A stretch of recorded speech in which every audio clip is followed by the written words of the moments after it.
Yellow.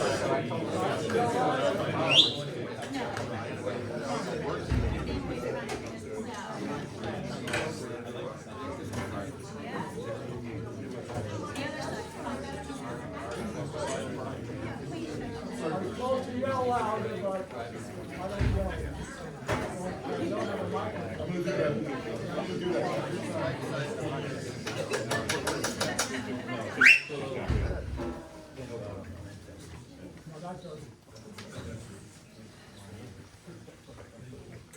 I'm just going to start with a little introduction, and then the rest of this meeting is going to be question and answer. A little different than what we've done in the community forum, but I think this is the best way to do this meeting. Can we bother you for a little bit more volume? I'm sorry? Can we bother you for a little bit more volume? You need to talk louder, Alan. Speak louder. Okay, I'll try. Thank you. Is that better? Better? Okay. I'm Alan Edelkind, 52 year tax-paying Dublin resident, Dublin School Board representative to the ConVal School District, and School Board Vice Chair. Next to me is Dick Dunning, Peterborough School Board representative to the ConVal School District and School Board Chair. He will fill in his background when he gets up to speak. I cannot go through his whole background, because he's got a lot more than I do. I want to thank you all for taking the time to attend this meeting on two very important and far-reaching subjects. Number one is the budget, and number two, warrant article number 10, which is only the elimination of the reference in the Articles of Agreement to 4 elementary schools from the expression in which elementary schools shall be maintained in the ConVal School District, and given that authority to determine to your school board, just as most other school boards in this country already have. I will be discussing Article 10 and its intent in the whole scheme of things as relates to our activities in this process. Our goals are to provide the safest, educationally rich, equitable, socially appropriate, community-friendly, forward-looking environment education for our students while facing ever-decreasing enrollments that have resulted in underutilized micro schools. Everybody hear me? No. No. Really? No. Can you turn up the microphone? There's not a That's speaker. not a mic. That's Okay. another Actually, yes. I'll try to talk a lot louder, I'm sorry. Maybe if you stood up and came around the other side. The goal is not to close these underutilized schools, although that could be part of the upcoming 1+ year analysis. This analysis phase, which we are committed to do, will include representatives from the school board, ConVal administration, and the ConVal community. We will, giving freely of our time, knowledge, and experience, look at all issues relevant to this activity and determine the best course of action to take. This will be an intense, multifaceted activity, and all Article 10 does is give us, the school board, the ability to carry out a decision made by the above committee representatives if it involved closing one or more schools of the above. Giving the school board the authority to make this decision is something a vast majority of the school boards around this country already have. To note, I took on this activity to make sure the small towns, Dublin, were properly represented and their voices were heard and listened to. I entered this with no preconceived notions and still in fact-finding mode, which will go on for the next year with no conclusion reached until the end. My responsibility is to make sure that the interests of the students, our town, and the district, where we are members of, are all represented. This is not mutually exclusive. I have and will continue to do this. I have no other goals.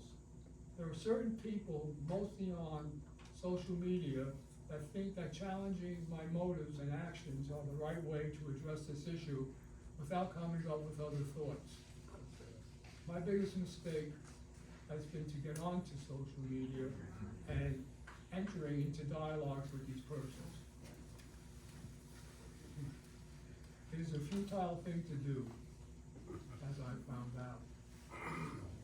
I do not have all the answers to all questions, but now, we'll be developing them over the next year and continually share progress by being open, transparent, and involving the community as we have done through this whole process so far. And also, just another thing, hot off the presses, legislation has been passed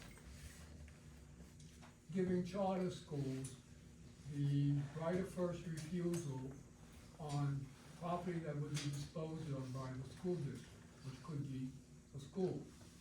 Well, the good news is, since we have our articles of agreement, it has been determined that we are exempt from that. We are grandfathered in, so that we supersede what the legislation has done. And that comes from our lawyer. This will be put out on the town websites, the school websites, and mailed to everybody in the 9 towns. The exact legal wording that we are not involved with having to go to charter schools to in turn take a look at the properties. That makes sense to people? Good, let's hope it would. So, right now, I'm gonna get off my soapbox, and I'm ready for questions. That's what this meeting is about. Whatever questions you have on the budget or Article 10, we will deal with as we can. Because again, we do have 1 year to finish up the entire analysis. So, questions? I have a question. I'm just wondering if you could elaborate on, you said in the, advocate that the students could go to either Hancock or Peterborough? Yes, ma'am. Who gets to choose that? And how do they get there? The parents get to choose that. So if every single parent who has a kid in Dublin chooses Hancock, Hancock can absorb all our students? I do not know right now if they can absorb all of them. So Okay? how can you give that option if you don't know that?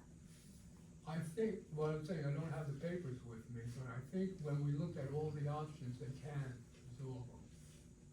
We took a look at all the options that are out there based on the capacities of the schools.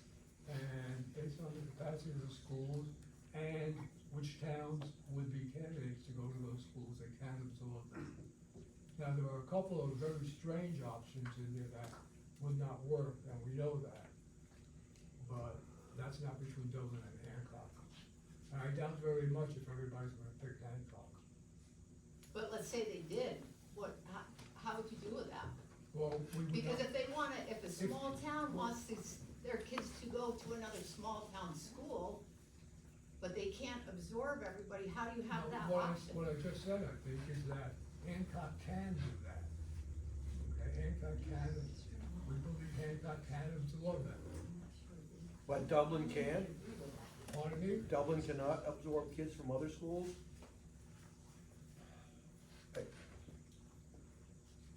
You're talking about, like, are you talking about if Dublin school closes? Yes. The students have to go somewhere. Right. Now, if Dublin school stays open and they close another school, can some of those students come to Dublin school?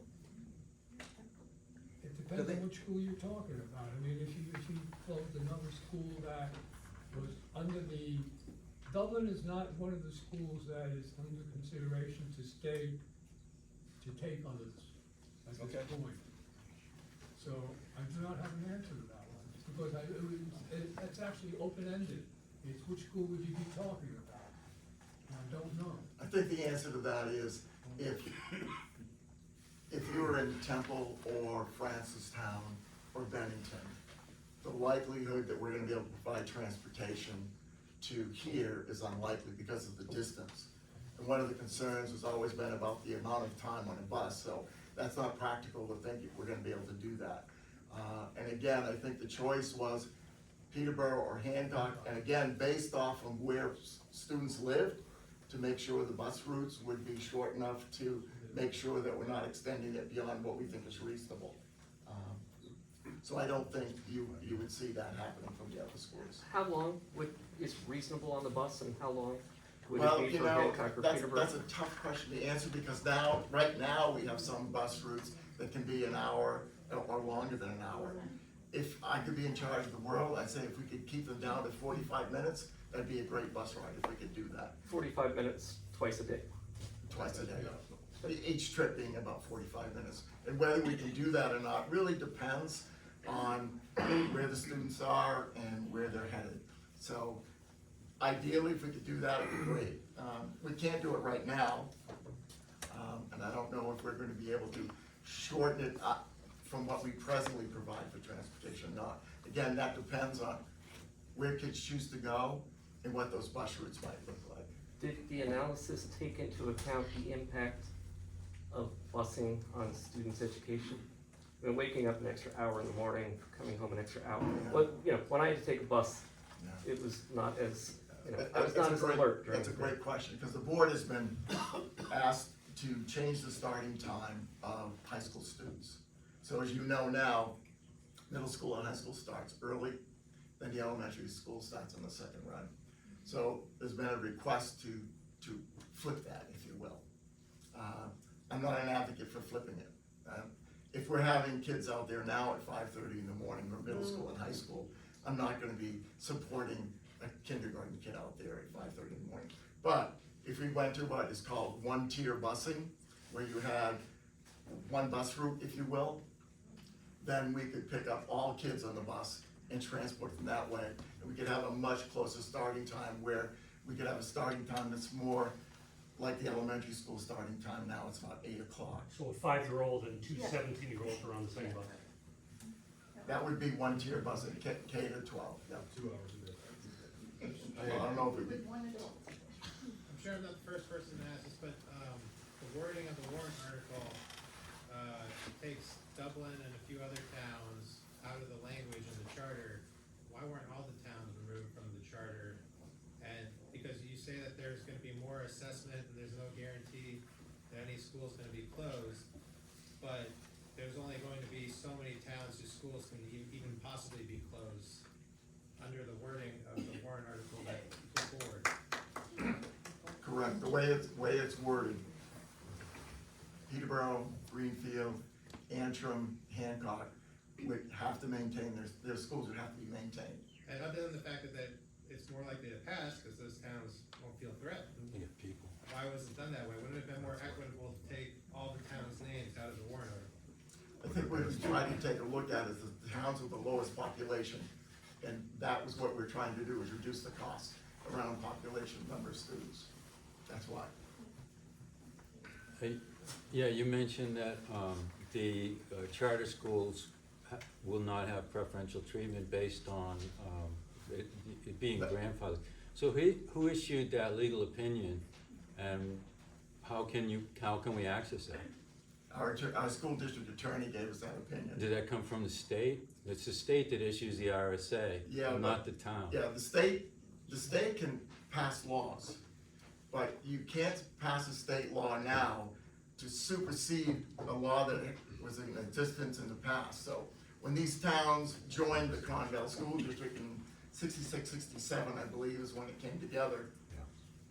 Those towns were given options that if you didn't stay, the first option would come back to the town. Each of the individual towns have different wording, but our understanding from our attorney is the town has the first refusal right for the school. So not a charter can we school. access that legal opinion Say somewhere? again?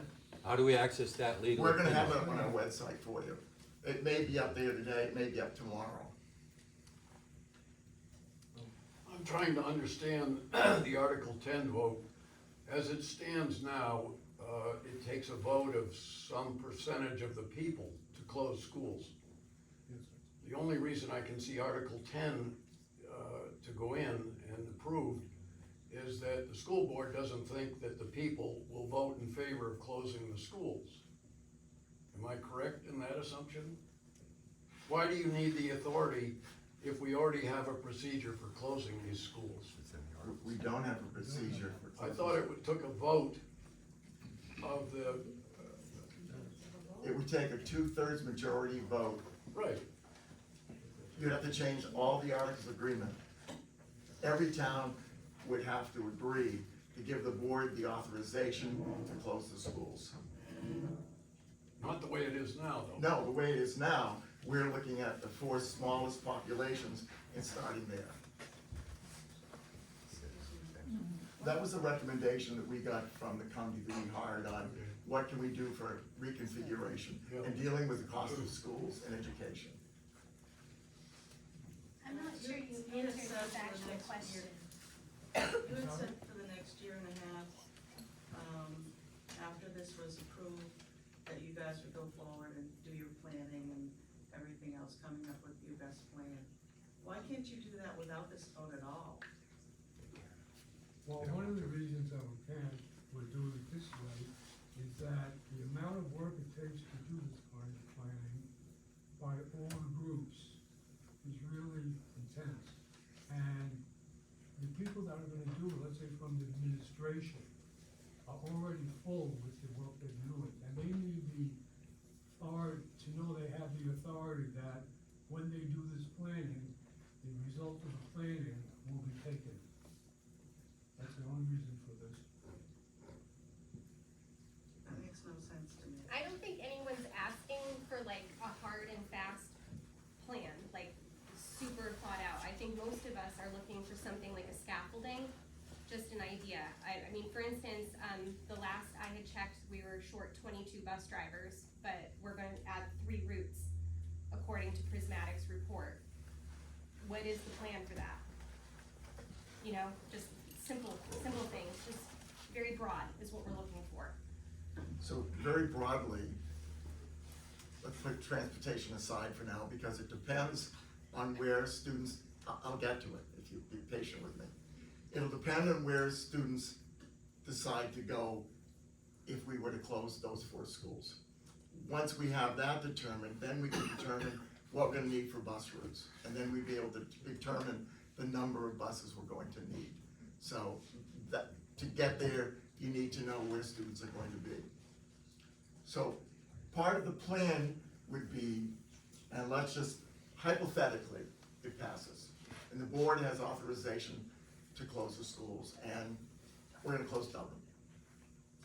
You just don't transition kids from here to another school, whether it's Hancock or Peterborough, without a process for those kids to become comfortable with that transition. So if we're gonna do that, then we need to take the time to do that by getting kids ready for that transition.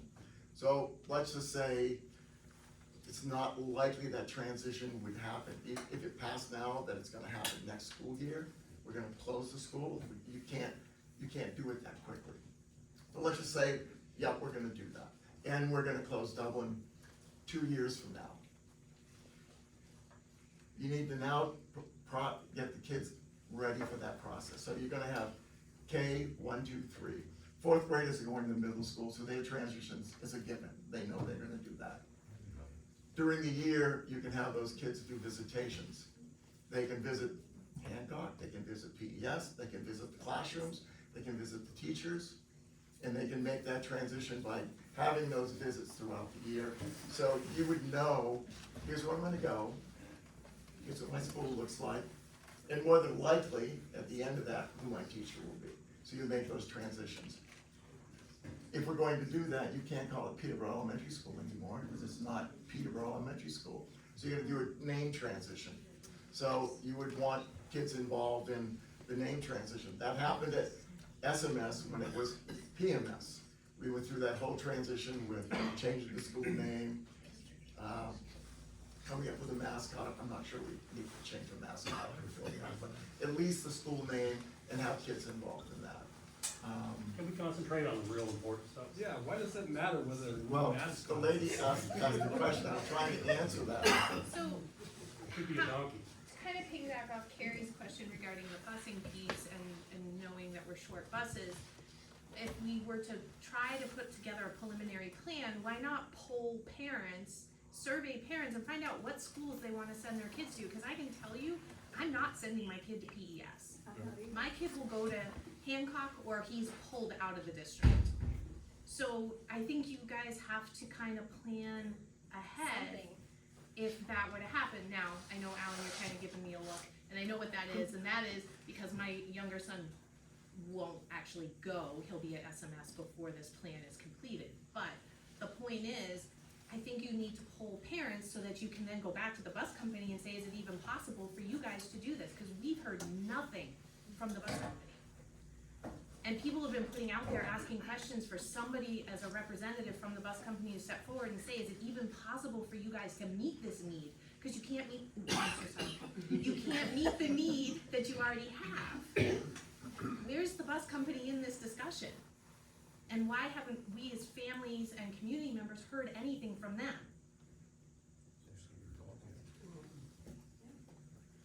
I think your vote is premature, so you have some more scenario planning and understand what the dynamics are associated with the choices that are left to the community. That's what everybody said now for 3 months, But no scenario planning is but happening. nobody wants to listen.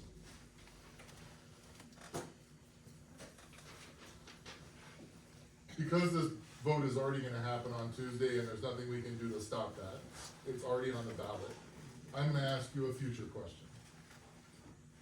If the town of Dublin approves the current petition warrant article to direct a feasibility study, is the school obligated to continue to operate the school until the vote to withdraw is completed, or the New Hampshire Department of Education disapproves the withdrawal plan? I don't know how we can answer that question. That really becomes a legal question, and, you know, we're not the attorneys that would answer Okay, this question. would you two support the school staying open as the future school board chair and vice chair of the next school board, since no one opposed you at the last school board meeting? Would you two support DCS or Francistown in that matter, staying open until the withdrawal process is finalized, instead of closing it? I don't, if you can ask as an individual, but I can't speak for the board. I'm asking you as a board member, not as the board as a whole. Yeah, but we can't speak for the board without asking the board what they would like to do and have their permission to speak for the board. Sir, you had no problem speaking to Rivermead, people about Yeah. not supporting closing the two middle schools. I So, went there to speak I'm to asking them. you, do you I went there as a Peterborough rep, okay, but I did not speak for the board, and I told them that at the beginning, I was not speaking for the board. okay, then do you two individually support DCS remaining open until the withdrawal process is completed?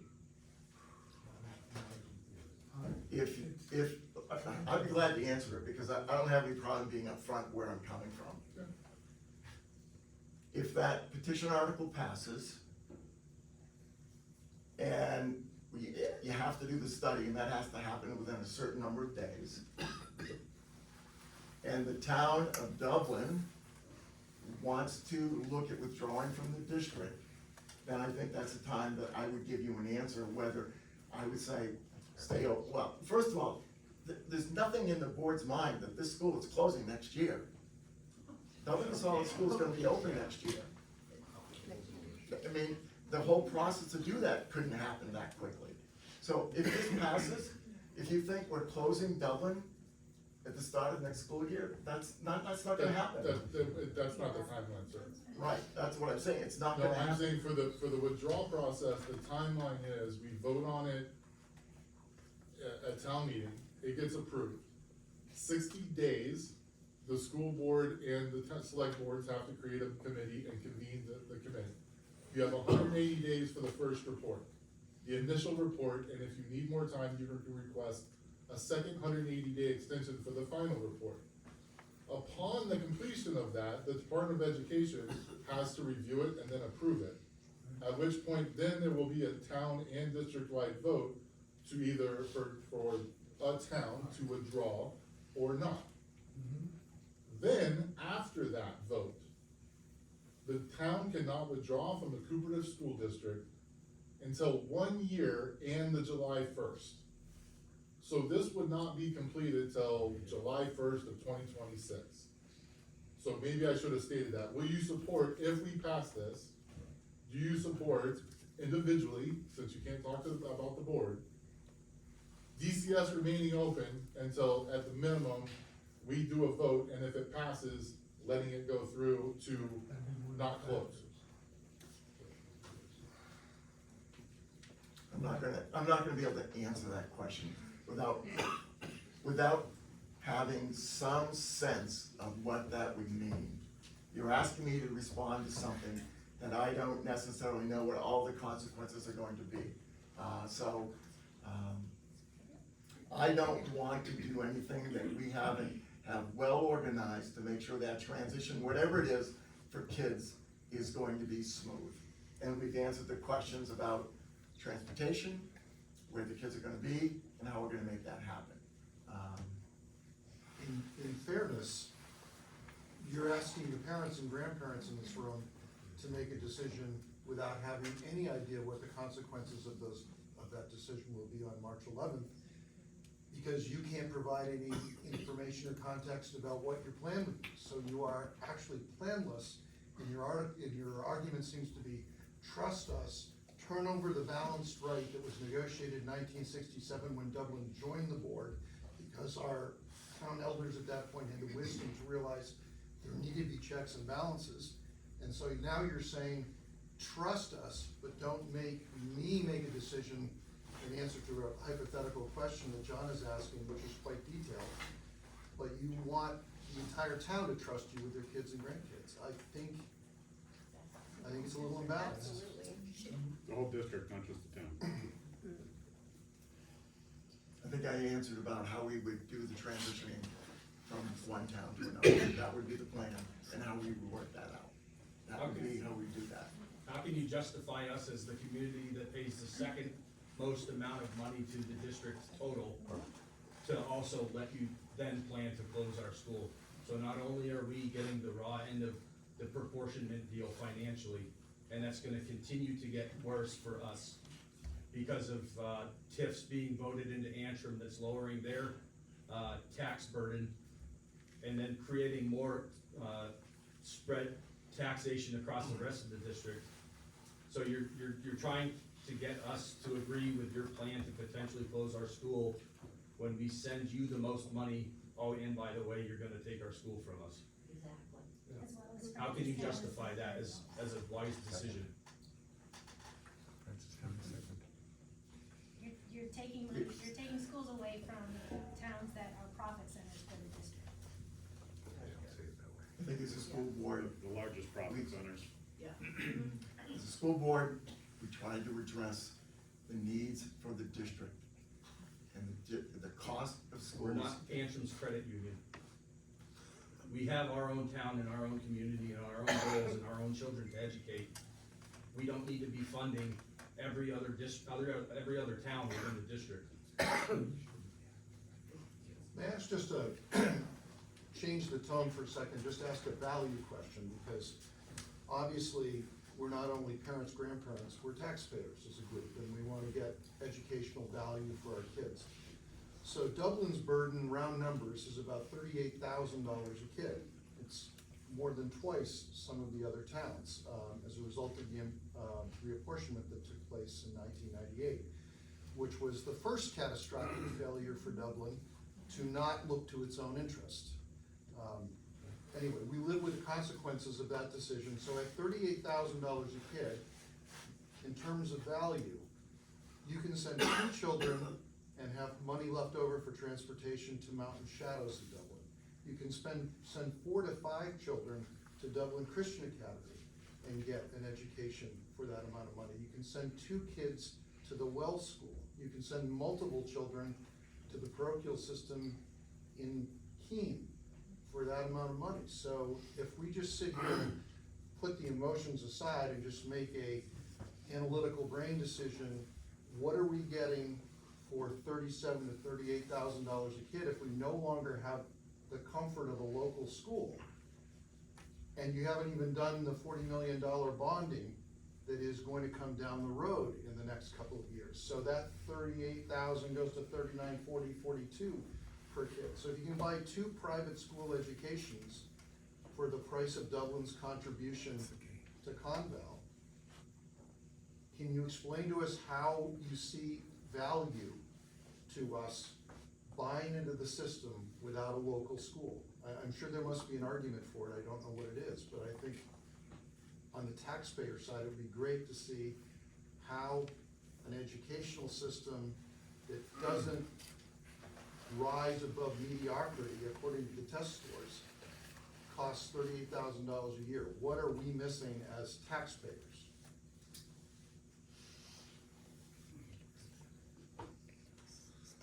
Nothing, you nailed it.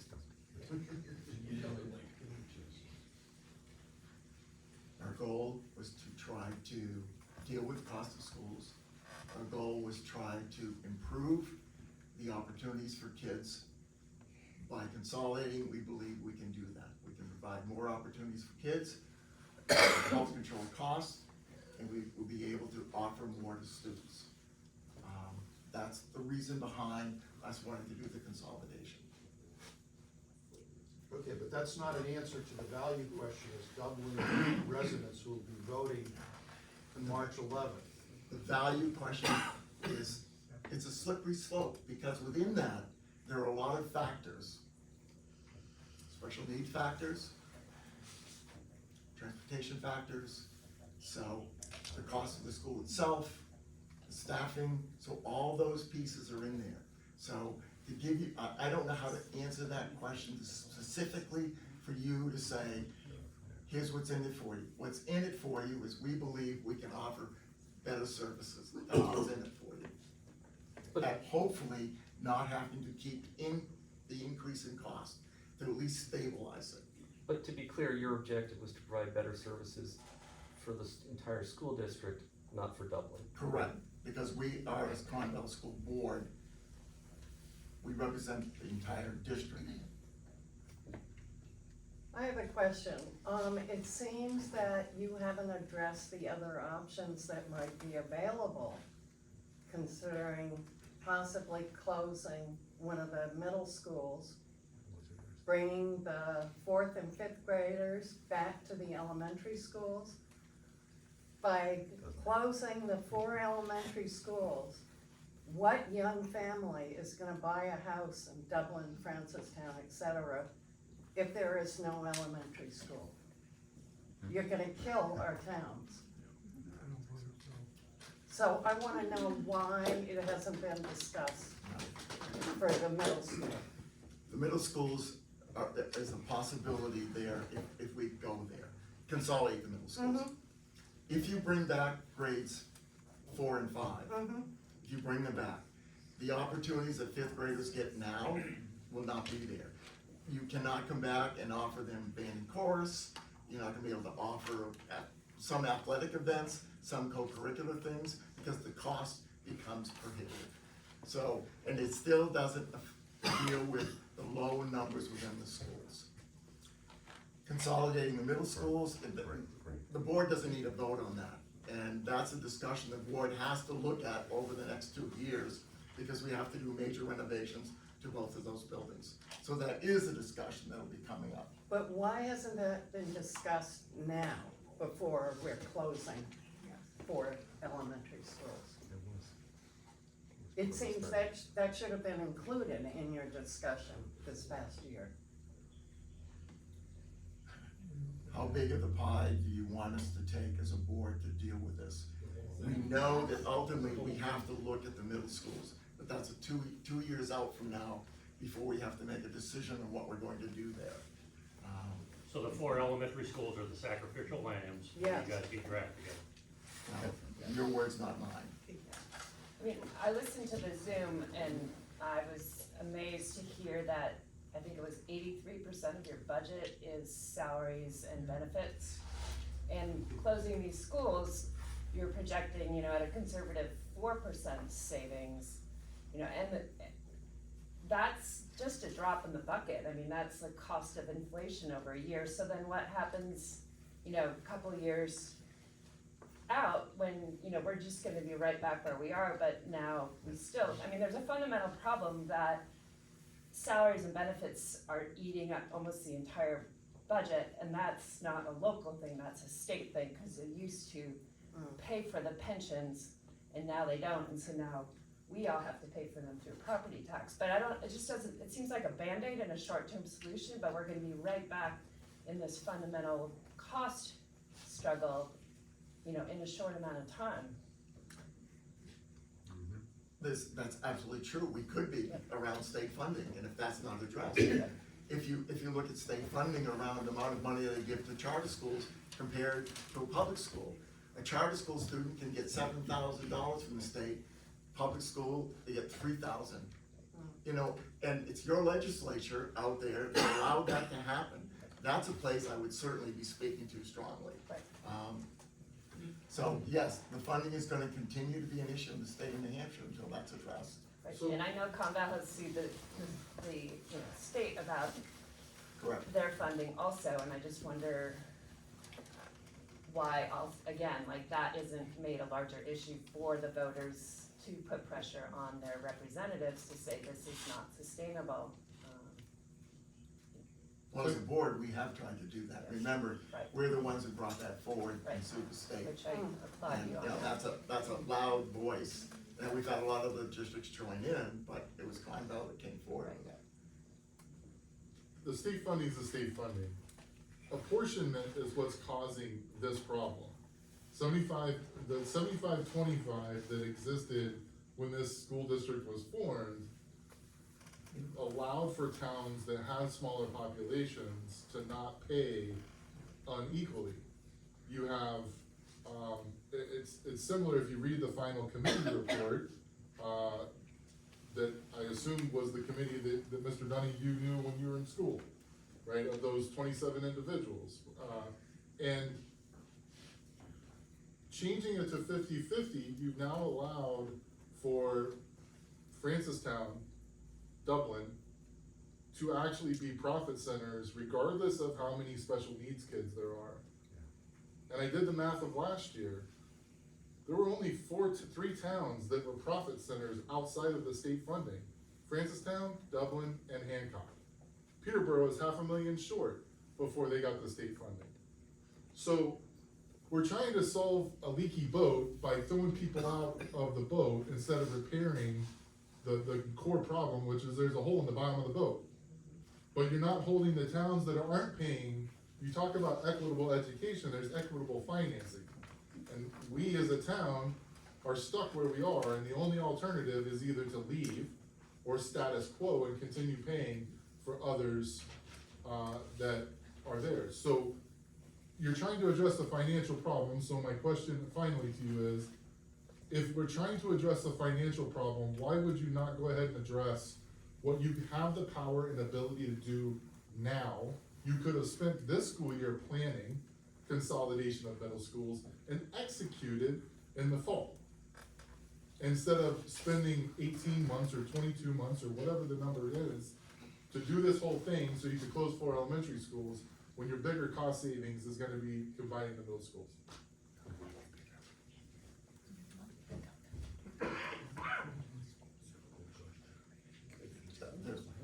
We made the decisions we made based on what we thought we should do as a board. What happens if Article 10 does not pass by 2/3 of the vote next week? That's a good question. Depends on how much doesn't pass by. You'll likely see it again next year. It's been said. It really is a great answer. Yeah, it's been said out loud that it was coming back if it didn't pass. We have not figured out what we're gonna do, or what the actual percentage is. If it comes over, let's say 50%, we'll probably continue to go on with the analysis. If it comes under 50%, which is an arbitrary figure right now, we don't think we will go on with the analysis. You don't think what? We will go on with the analysis. Will not? Will. Will not. Under 50%, you will not go for it. That's a thinking, that's not an absolute figure. Can't speak for the board on this. No, we were just trying to, Right. we were just trying to clarify what he said. Yeah, that's not an absolute figure, that's an approximation. I think the vote is a key piece. The vote is a key piece. If the vote is very close to the 2/3 majority we need, then it says, you gotta go out and do more homework. Some of the questions you've asked, you gotta do more homework. If it's considerably less than that, then that isn't where we should be spending our energies. We need to address something else down the road. Could be the middle school, could be what else can we do to cut costs. I mean, those are other things that we can address. But will you actually address them? Because this isn't the first time that our school we've had to have this vote, and we're still just pursuing the same thing, nothing has changed. So will you actually, if this doesn't pass, will you actually look at other avenues to plug holes in the boat financially? Other options of consolidation that might not affect quite so many children and families? I think the answer to that is yes, we would have to. Let me just say, I applaud you for your clarity in saying that if this doesn't pass by any reasonable close number in the judgment of your board, that it will come back around. So it's good for everybody just to understand, this isn't a one-shot deal, it's gonna go away, and it's currently the strategy of the board as I understand it. My question is sort of a risk management question. Having shared that with us, and I thank you for that, that means when Dublin residents consider voting to withdraw, they know they're doing that from the point of view that the strategy of the board is going to be to consolidate these schools. That is job one. Given the fact that Dublin's gonna contribute 5.2 million next year to the process for only 135 kids, I'm asking about what was your risk management about this? You put Dublin and Francistown's subsidy to the rest of the system at risk by pursuing going after these small schools. That seems to me to be extraordinarily risky approach, given how modest your savings are. So, did you kind of consider the economic value risk there? No. When you thought about it? I don't know how to answer that specifically around the risk, because I don't know that, if I say yes, we did, I don't know how I give you those numbers, because I don't have those. I think that if you leave, you also take costs with you. What are those costs gonna reduce the rest of the district? So I don't know what those two figures would be, so I don't know how to answer the risk right now. That's certainly a question that we should answer at some point, but right now, I couldn't do that. Okay, thank you for that. Last year, there was, I believe, a 2.5 million surplus in the budget, which I'm told was because there was a lack of hiring, inability to hire teachers in the district. So one, what happened to that money? Did that create new programs? Because that's about equivalent to what the savings are supposed to be. And two, if you weren't able to hire the teachers in that environment, now we have all of this that's been very public. What do you plan to do to restore the reputation of the district to be able to hire the teachers that are still needed? So you'll notice when you go to vote that there's going to be a warrant to change the teacher's contract to give more money to teachers. And that purpose was to affect the lower end of the teacher salary scale so that we could be far more competitive with districts that surround us. So that's one way we're addressing that. That's only money, and obviously. But that's what draws teachers people in, do is the pay. starting salaries. But don't you think that there's also a lot of risk joining the ConVal district at this point? Because there's this constant discussion of consolidation. I don't know what someone who's looking for a job might, I don't know what someone might think doing that. So We tried to reassure teachers, our goal is not to rift teachers, that through attrition and retirement, we believe we can keep our teachers, and I think that is real, to believe that. Understand, you can't guarantee anybody a job. I mean, something could happen, the budget doesn't pass, and we have to go to the full budget. All those things are very real, so the only thing we can say is we would try to do our very best not to lose teaching positions. That's the best guarantee. I've spoken to teachers in other districts asking for their input on this situation, and they have all said that they would not ever district because it's hostile. Schools are closing, positions will be eliminated. There's no security for them here. That is a real issue. I'm sure for some people that is real for them. It's for a lot of people. So How what come- is the plan to restore the reputation? How come none of the teachers can come out and talk about this in our district? Or principal.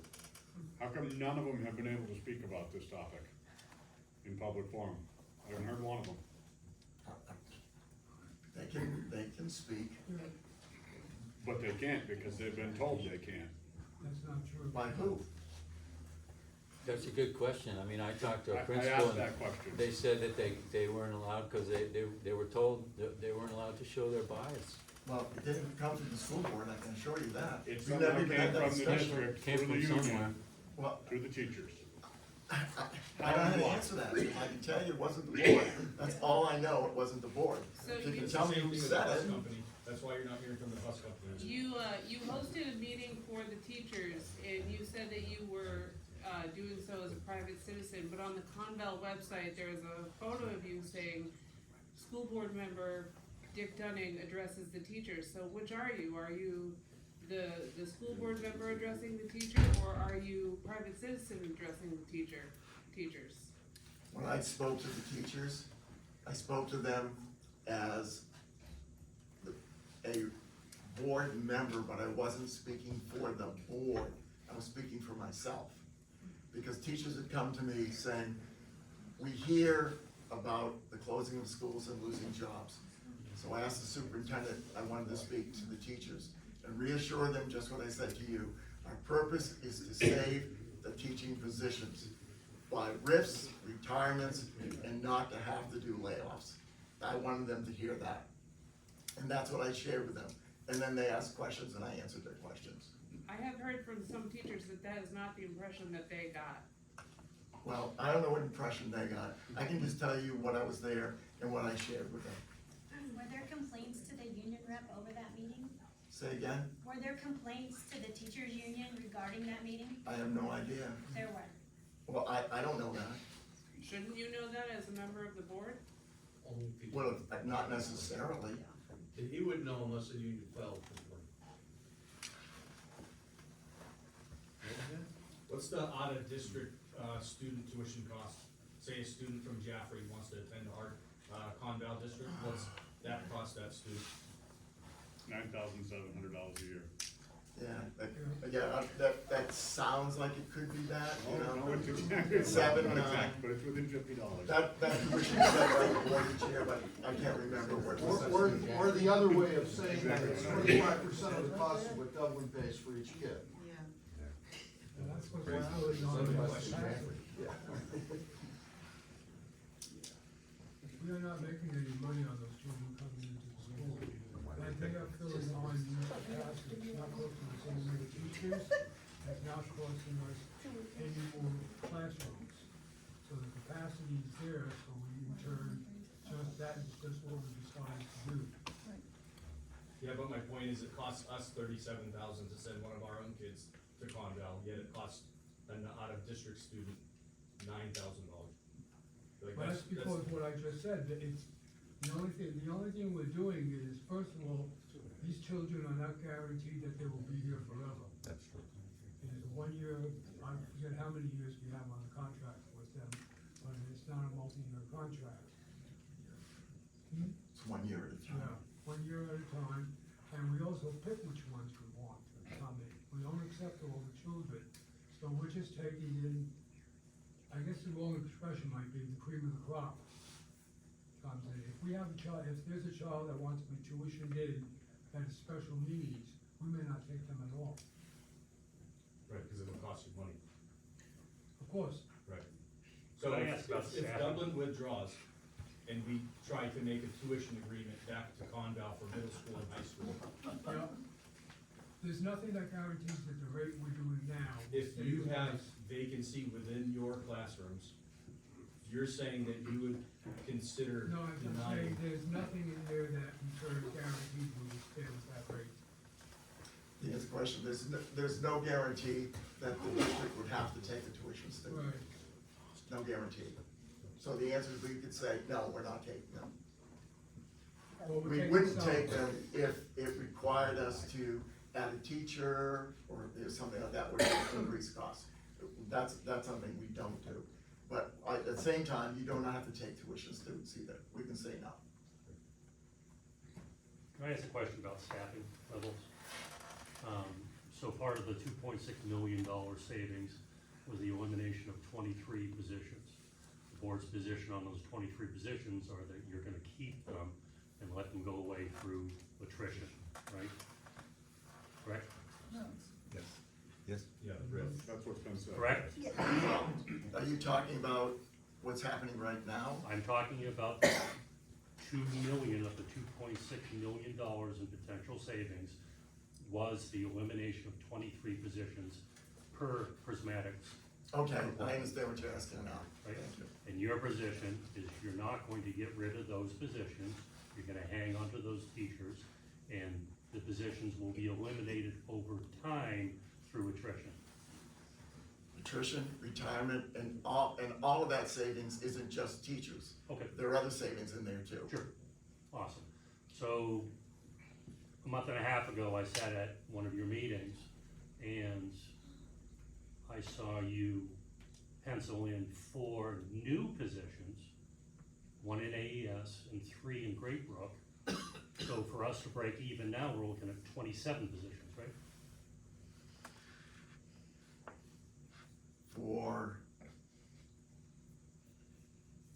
It could be that 27, yeah, Right. it depends on how long those positions So- stay active.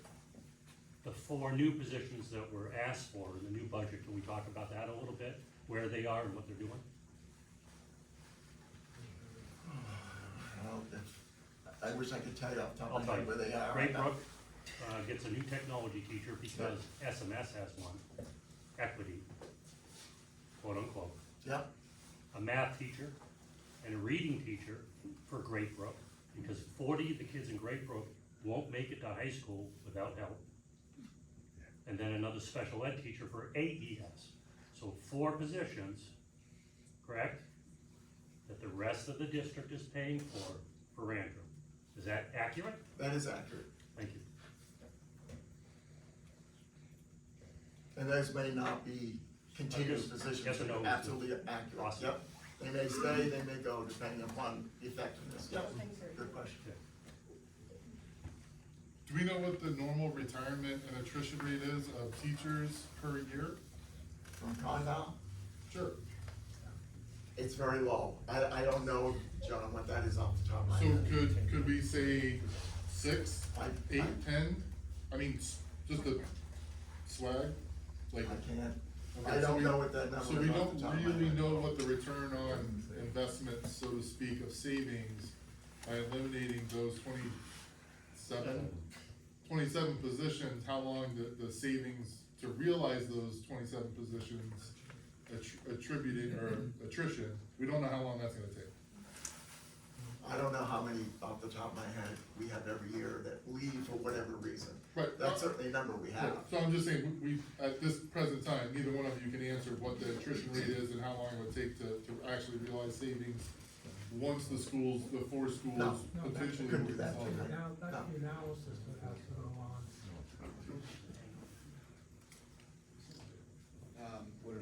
I grew up with 1-tier busing, and I will tell you right now that it was awful. I saw bullying going rampant, and the only authority on the bus was the bus driver, who's clearly trying to pay attention to where they're going.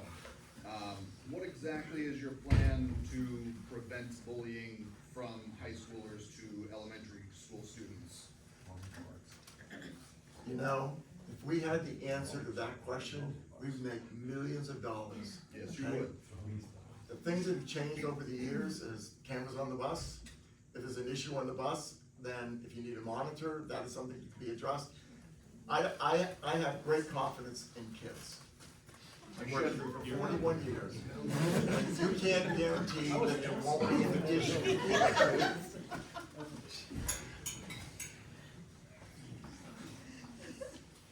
You can't guarantee there wouldn't be an issue on the bus at any level, in any grouping. But now you're talking about adding more kids to a single bus. And also, I wanted to ask, if you already are having kids on buses for longer periods of time than you feel reasonable, how exactly is consolidating the schools and making the students go further going to shorten their rides? It all depends on where the students decide to go and what we can do for making the routes work. You asked what I thought was ideal, whether that can be realistic or not, that's not an answer I have for you. You asked for ideal, that's what we could strive for.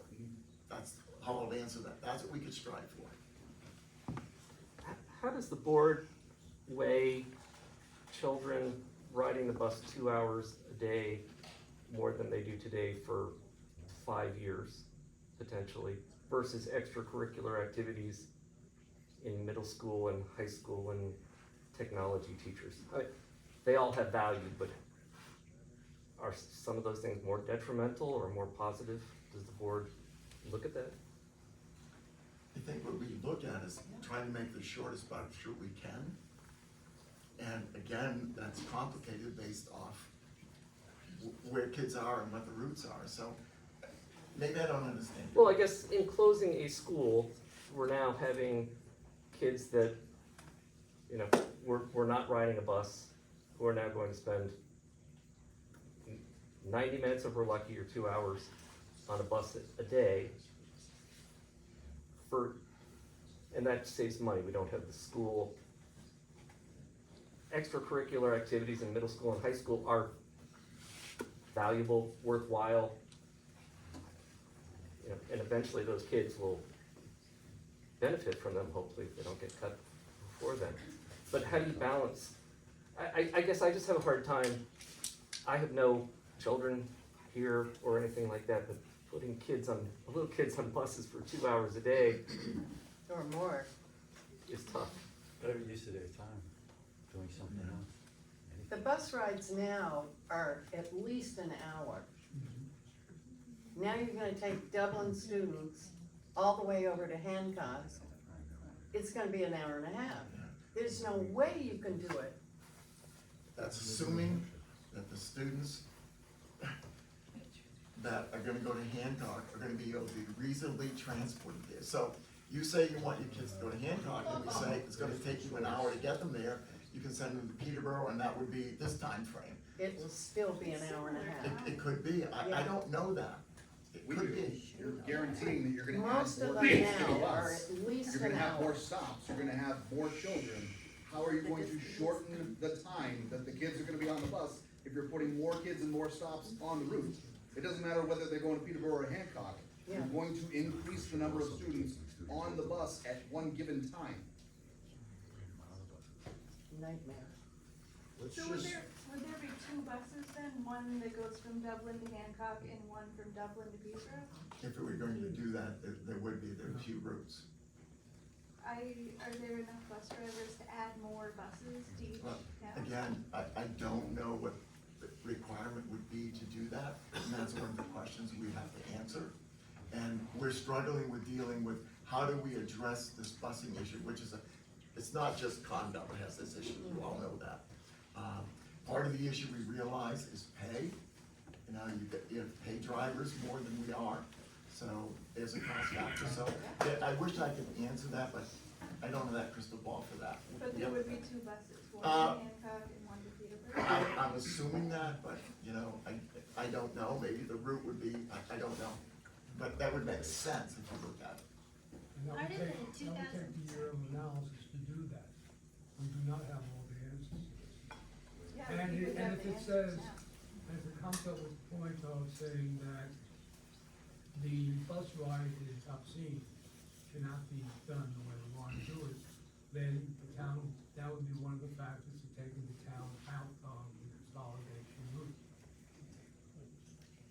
Part of the 2019 warrant article that allowed you guys to move forward with the prismatic study also included other studies, including a social impact study and impacts on the towns. Why were those studies not conducted along with the prismatic study? Because that was not part of our request for them. But why? That that was part of the warrant article that the board supported and that the The district warrant article, approved. understand, the board looked at the warrant article, and the board decided what parts of that they were going to address, and that's why we did that. But why? I mean, those seem like two very key pieces to the puzzle that were completely left out. And so why? Understanding that it maybe, it isn't, you know, it could be qualified, maybe not quantified, but there could be answers. Depends on how much you wanna pay for these things. Well, I mean, Just skip it then. the. Just skip it then. I think that everybody, the majority voted to pay for it, by voting yes to the warrant article. 78% district We're approval. getting into skip it then, is not what we're doing. That's what you just Hey, said. Exactly. No. What I'm trying to say is that we did not have in the RFP that that's the piece that they should do. It doesn't mean we're not gonna do that piece. So let me finish, that would be what's gonna happen. We have this whole year to take a look But at that piece. those are the important things to the individual towns that they need to know prior to voting to allow you to make these decisions. I hear you. Thumbs up. I have a question. It seems like you guys are so invested in this plan of closing 4 schools that, you know, you're so far down the road. At some point, are you open enough to think that maybe it wasn't a great idea? No. No, they're not. I think there's an answer to that. And I said it many times, the voters will tell us what they want us to do. You have to hear, what we heard is, do something about the cost of schools. We tried to address that. So you tell us, you voters in the district, tell us what you want us to do. We hear all the time, you're killing us with taxes. You gotta do something about the school budget. I've been on the board for 10 years. I sat at board meetings for almost 40 years. And I heard it over and over again. You gotta do something about the cost of schools. We did a lawsuit, and we won that one. But you know what's gonna happen. It's gonna go to the Supreme Court. They're gonna delay. By the way, they've made our lives miserable. The Department of Ed, miserable. So we did that. Now it's out there to the voters. You tell us what you want us to do.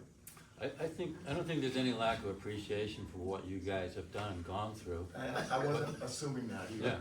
Yeah, but there is a feeling, perhaps, that what you've done is in a bubble, and there hasn't been enough representation on behalf of the towns.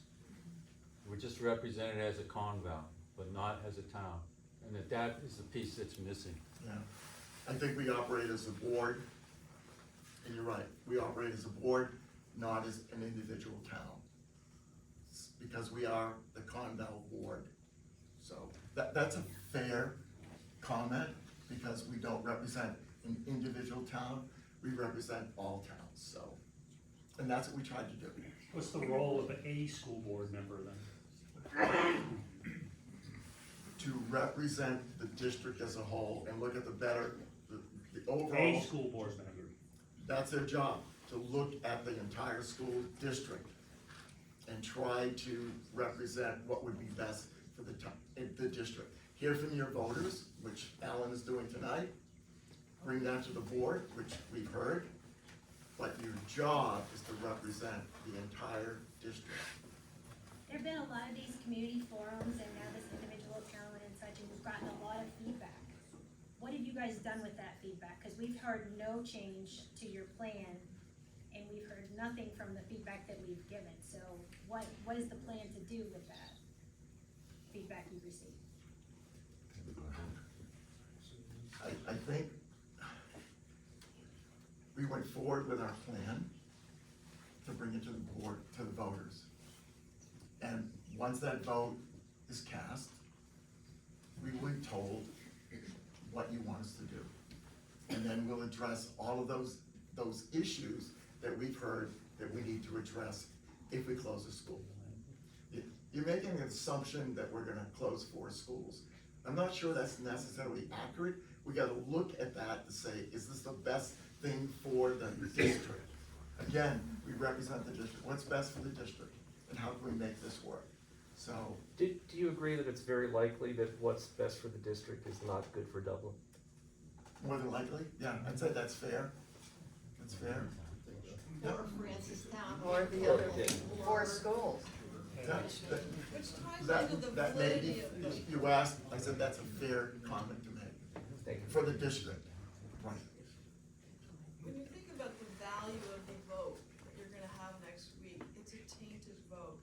You talk to a parent in Antrim, and they'll say that they have a completely different viewpoint than a parent in Dublin or Francistown. So to place all this weight on that vote, which is skewed, and the towns look at how possibly losing their schools, just can't, it's just apples and oranges.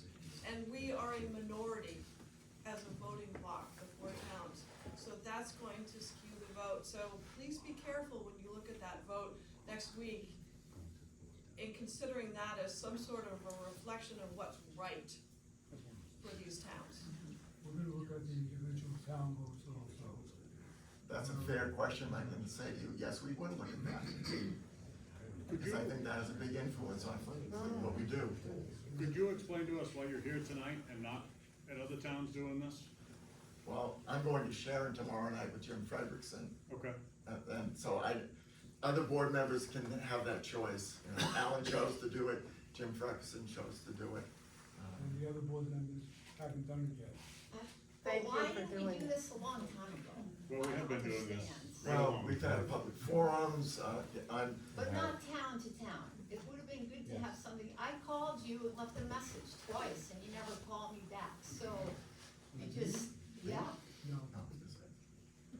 I didn't. So I just don't understand, I know this is hindsight, but the votes in a week, couldn't you have come to the towns before that to get the feedback? And We I did hope come to the towns. if it doesn't pass, that next time you give the towns the courtesy of doing that. Because I know you're an elected official and everything, but I don't think everybody in Dublin agrees with you. And I just think that it would be nice in the future if you would give us that courtesy. You did come to the town Yes. in the fall, but it was just a bunch of bulletin boards and raffles, and there was no presentation, no answer and question like we're doing right now. That was the prismatic thing. But we've had the meetings, the meetings where everybody has come, and then we also had the meetings, the town forums, with only the four towns involved. We had that a couple of weeks ago. So it's hard to say why we haven't done it, because we have done that. Sir, I think what she's referring to is that all of the forums and discussions that you've held have been after your December 18th vote to accept a prismatic report and consolidate or remove 4 towns from the Articles of Agreement. Meaning that during this whole process with prismatic, from the summer till December, you did not avail yourself to the community at which you represent and allow them to provide you input into anything that you're working on in the school district. Disagree. That's what she's asking. I'm not asking that, that's what she's asking. I understand that, but I disagree. We did have input from all the towns. We've had community forums and we've had meetings to get the input from the towns before we got the report from Prismatic.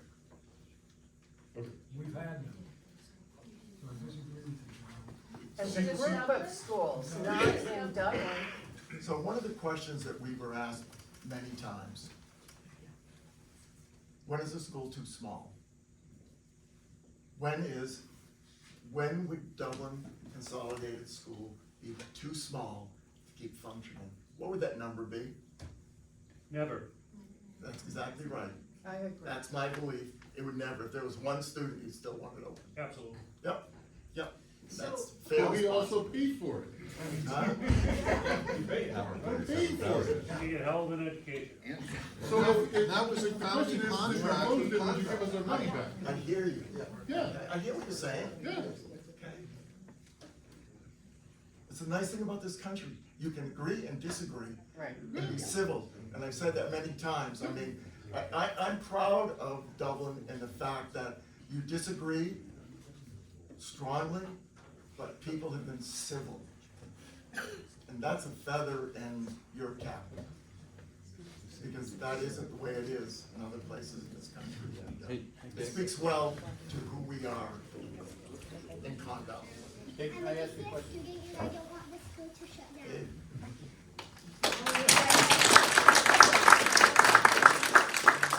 I just heard Dave. She said close the school.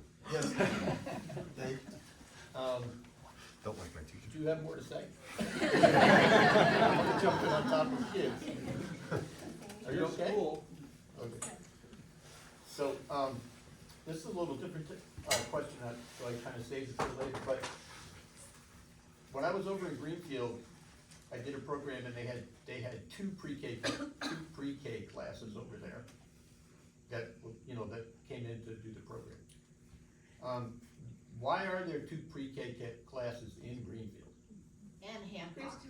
What, can we just stick to, Not Dublin. okay, Because proximity of service, those are schools who are closest for the number of kids that would be in the program. okay, but what I'm saying is, why is there pre-K, period? Why is there pre-K? One of the things that we know is the sooner we can get students into school, particularly very needy kids, Okay, the better chance we have of having to be successful students. That's why. okay, And we're so if we close this school, is there any chance that Dublin pre-K kids would ever have a chance of having a school to go to? I would say if Dublin was closed, the question would be to the selectmen, what do you wanna do with your building? That would be Dublin's decision to make, not ours. Well, all I'm saying is, it seems like if the residents in Dublin think that pre-K is important, I do. I agree with you, right? Those kids were sharp. Sharper than I was in a couple of situations. But at any rate, it just seems like it almost says that, because I mean, these are little kids, so you're not gonna put them on a bus, right? I'm not even sure if can you legally put those pre-K kids on a bus? I don't think so. I don't know the answer to that legally. Okay, so their parents have to drive, I guess, Right. or somebody does. The preschool program has to be somewhat self-sufficient depending upon the amount of time the kids are there. We do pay for the preschool. Because of the law, some students who have needs have to come to school at the age of 3. So we have to provide the program. So if you have 5 needy students, you have to balance that with 5 non-needy students, if you will, to balance it out. So you have to keep it equitably balanced. So that's why we have those programs with kids in them. So, because at this point, I mean, we're gonna vote on this article, whatever it is, so this meeting has nothing to do with whether or not we're gonna vote on that or not, right? We're gonna vote on it. So if it passed, and the board was doing what you said it's gonna do, that is consider all these options and whatever, do you feel that that the board would say, if we close that school in Dublin, families that move to Dublin can't even consider pre-K unless they wanna drive their kids someplace else? No Personally, if we could offer a pre-K program throughout the district, we ought to be doing that, because there is no pre-K, there's no child services. It's lacking, so whatever we could do to help facilitate that, I would support that. But I mean, parents, like you said, I realize that parents pay for some of the pre-K stuff, right? But if a family was gonna move to Dublin and they had children that were pre-K, they basically are gonna have to look at a private school or something else, but they're not gonna be able to consider the possibility of having their public school have a Also, pre-K they- unless I wanna drive them to Greenfield or someplace that has. Also, I know We don't parents have them will in have to every- send kids to every two different community. pre-Ks in the district, so they have to drive the kids to two different schools, cause there wasn't an opening in the same school. If I could also just ask you to not refer to children who are in the First Friends pre-K program as needy. It's pretty inappropriate these days. The children that are in this program require an IEP. That's not needy. So let me ask a quick question. You said you would love to have a pre-K supported across the district. I do know that the Dublin pre-K, which is a nonprofit, had been working up until August to literally lease part of the empty space at DCS. And all of it was done and ready to be signed, and in August, either the school district, superintendent, school board, I don't know who, immediately put a stop to it.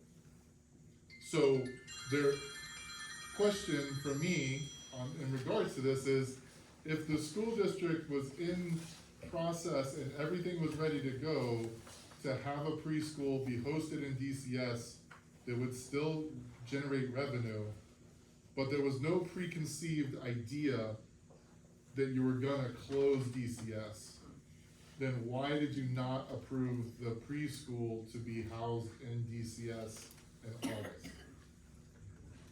You don't have to answer that, you can get back to me on that, but I think that the town deserves an answer of why, if we were gonna fund pre-K and it's already funding itself and it was gonna be revenue neutral to the school district, why did you not allow us to do that? If you had no preconceived decision to close the elementary. I don't know if we did that or the program did that. We'll get an answer to that. I can tell you the board here, the pre-K board, who oversees it from a nonprofit, we're not the ones that stopped it. The school district did. I don't know who did, but the school district did.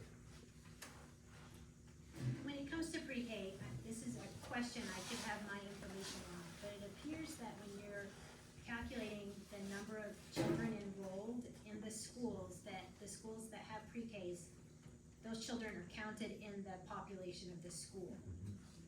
I'm wondering how fair that is, because, like, for instance, Francistown pre-K kids go to Greenfield, so those kids are counted as Greenfield students, when in fact, the majority of their elementary school, or the entirety of their elementary school, will be done in Francistown. So why were those calculations not changed to reflect the accurate counts of what the elementary population is? I don't know the answer to that question, why that calculation was done that way. So I have one other budget question, kind of a budgetary type question. Alan, when you were saying that if this goes through, the SAU has a lot of work to do, right? Is that gonna mean that there's gonna be a higher head count at the SAU? No, No. not at all. Well, then what are those people doing now? This is gonna be done on after school. This will not interfere with your current jobs. That's what I'm trying to say. No, the SAU people have nothing to do with school, do they? These are the people that work at the SAU, like in the superintendent's office. Right, they have everything to do with schools. Yeah. They have everything to do with schools. Wait a minute, they're not teaching. No, but that doesn't mean that, it's a business that needs to be run. I know, so all I asked, Dick, and I'm not, maybe, I think you guys might have misunderstood what I said. Alan said that they would have a lot of work to do. This is gonna be a lot of work, a lot of figuring out bus routes and all this other stuff. And it's in addition to what they're already doing, I'm assuming. Yes. Otherwise, you would do it anyway. Right.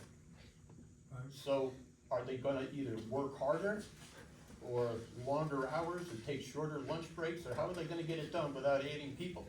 The same way they do it now, when we were in the lawsuit and what the state demanded that we provide them for, which was ridiculous punitive actions against us for doing it.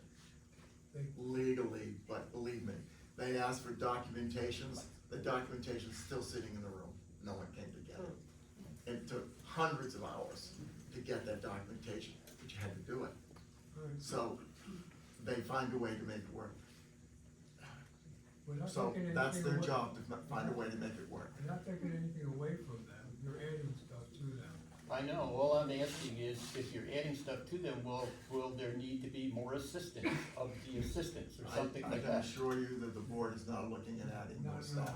Okay, that's all I'm trying to get. For, if we do consolidation, what that would require, we're not looking at trying to add more staff. Okay. Just for consolidation. Okay. That's all I'm Hear trying me to get. clearly, consolidation. Any other demands that are put on the district is totally different. Okay. What do you reference? So if we do consolidate, where are the 23 folks, teachers that are displaced go? Well, that all depends on where the openings are, where the teachers might like to go, Like, who's let's talk about- retiring. Where do the 4 principals go? Oh, there probably wouldn't be administrative positions. So they'd be eliminated? They would be eliminated. So Yeah. the principal, our principal is gonna get fired. She would, I can't tell you what the superintendent is going to do with her administrative staff, but those positions would not be in existence, absolutely. I'm on a yearly contract.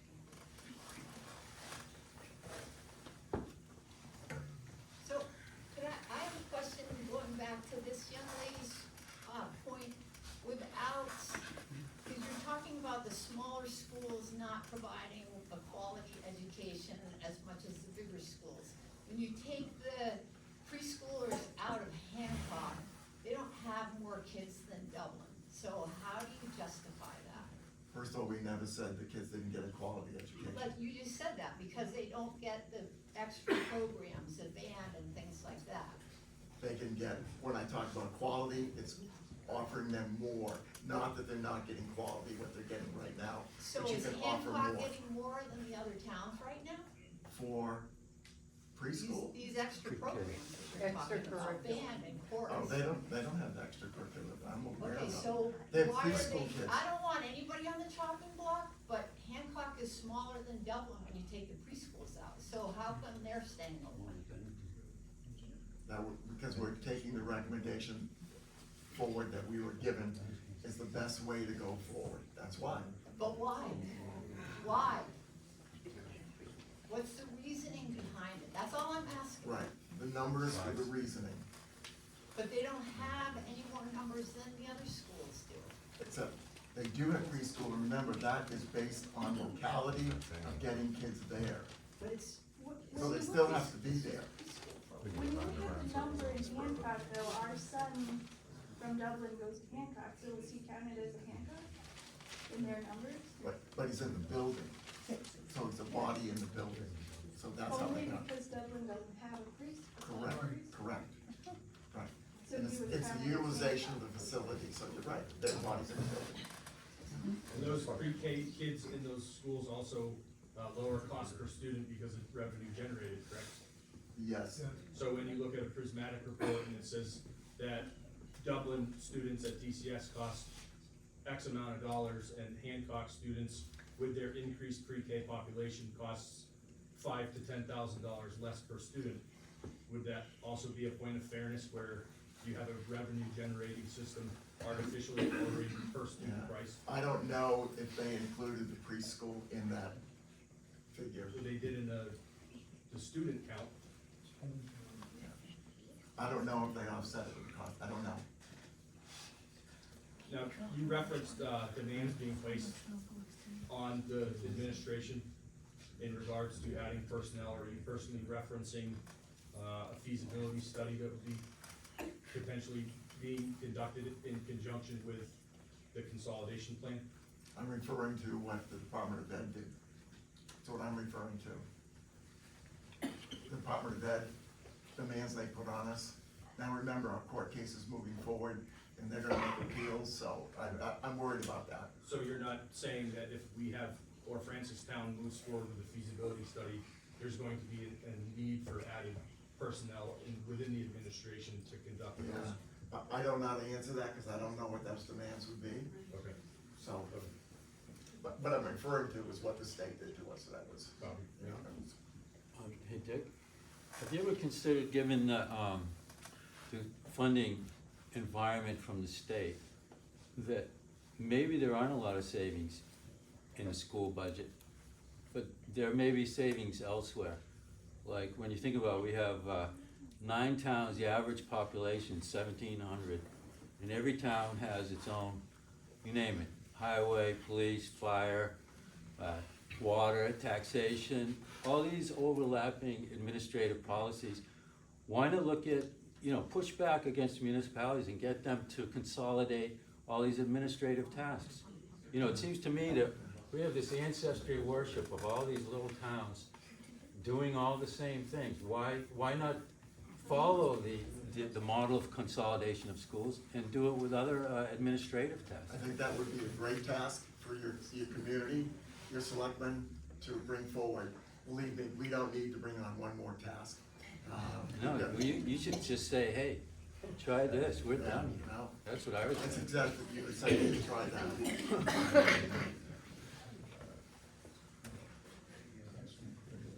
So if we brought in 15 preschool kids, we could save Dublin School? I never said that. I'm asking. It costs us 13 times $36,000. You're gonna buy them?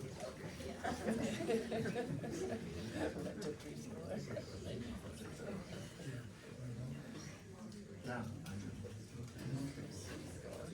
Again, thank you for being civil. Thanks for asking hard questions. And understand, we're trying to do the best we can.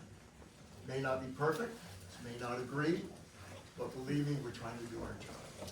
That's all I can say to you, we're trying to do our job, so. Go vote, take that vote, and then we'll deal with that. Thank you for having us. You're welcome.